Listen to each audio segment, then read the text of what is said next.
দশমিনা থানায় আসছি একটা দরখাস্ত করার জন্য, কিন্তু থানা থেকে দরখাস্ত নেয় না।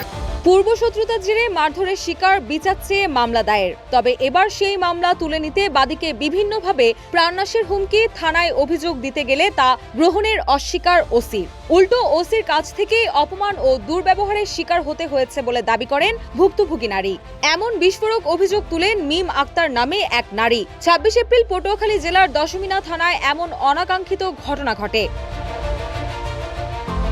মামলার বাদী ভুক্তভোগী নারী মিম আক্তার দাবি করেন, প্রাণনাশের হুমকির বিষয়ে থানায় লিখিত অভিযোগ দিতে গেলে তা গ্রহণে অস্বীকৃতি জানান থানার ভারপ্রাপ্ত কর্মকর্তা। এছাড়াও থানার ওসি সহ পুলিশ কর্মকর্তাদের অসহযোগিতা এবং দুর্ব্যবহারের শিকার হতে হয়েছে বলে অভিযোগ করেন ওই নারী। মামলার বাদী মিম আক্তার অভিযোগ করে বলেন, পূর্ব শত্রুতার জেরে মারধরের শিকার হয়ে গত ২.৫ মাস আগে ৩ জনকে আসামি করে একটি মামলা দায়ের করেন তিনি। পরে ওই মামলা তুলে নিতে আসামিপক্ষের আত্মীয় স্বজনরা তাকে বিভিন্নভাবে ভয়ভীতি দেখানো সহ প্রাণনাশের হুমকি দিয়ে আসছে। তিনি দাবি করেন, নিরাপত্তার জন্য স্থানীয় গণ্যমান্য ব্যক্তিদের পরামর্শে তিনি দশমিনা থানার ওসির কাছে একটি লিখিত অভিযোগ দাখিল করতে গেলে তা গ্রহণ না করে উল্টো তার সঙ্গে দুর্ব্যবহার করে তাকে থানা থেকে বের করে দেওয়া হয়। দশমিনা থানায় আসছি একটা দরখাস্ত করার জন্য, কিন্তু থানায় দরখাস্ত মঞ্জুর করতে চায় না এবং তারা কাগজ ফিক্কা মারে আর বিভিন্ন অশ্লীল কথাবার্তা বলে। একজন কনস্টেবল আছে, ওসি স্যারকে যখন আমি কাগজ দিছি উনি যেন কি বলছে, বলার পরে ওসি স্যার কাগজ ফিরিয়ে দিছে। আর যখন থানা থেকে যে পূর্বের মামলা ছিল ওই মামলার চার্জশিট কোর্টে দিতে আমার কাছে টাকা চায়।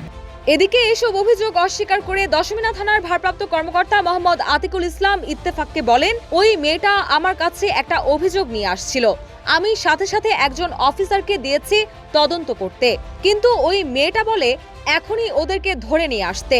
আমার অফিসার বলছে তদন্ত করে তারপরে আইনগত ব্যবস্থা নেওয়া হবে।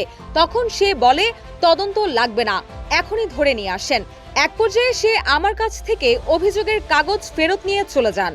উনি দৌড়িয়ে আসতে কথা বলতেছে, আমি সাথে সাথে একজন অফিসারকে দিছি যে এটা এখনই দেখেন, এটা একটু তদন্ত করেন। পরবর্তীতে যখন আমি জিজ্ঞেস করলাম ওই অফিসারের কাছে যে মেয়েটার অভিযোগটা দিলাম, ওটা কি বলতেছে শোনেন তো, ওই অভিযোগটা বলতে তার অভিযোগটা তো উনি এখনই ধরে নিয়ে আসতে বলে। একজনের ভয় দিচ্ছে, আমি তো না, এটা তো ধরে আনার বিষয় না, এটা আমরা তদন্ত করে আইনগত ব্যবস্থা নিব। বলছে না, সে তদন্ত করা লাগবে না, সে এখনই ধরে নিয়ে আনার জন্য বলছে। আর আমি বলছি যে তদন্ত করবো, তো এক পর্যায়ে সে আমার কাছে অভিযোগটা নিয়ে গেছে, তাহলে আপনার অভিযোগ করা লাগবে না। ভুক্তভোগী নারীর দাবি, অভিযোগ জানাতে গিয়ে উল্টো ওসির কাছ থেকেই দুর্ব্যবহারের শিকার হতে হয়েছে তাকে। এছাড়াও প্রাণনাশের হুমকি পাচ্ছেন তিনি। এসব ঘটনায় নিজের নিরাপত্তা ও ন্যায় বিচারের আশায় ঊর্ধ্বতন কর্মকর্তাদের হস্তক্ষেপ কামনা করেন। রুশা সুর, নিউজ ডেস্ক, ইত্তেফাক।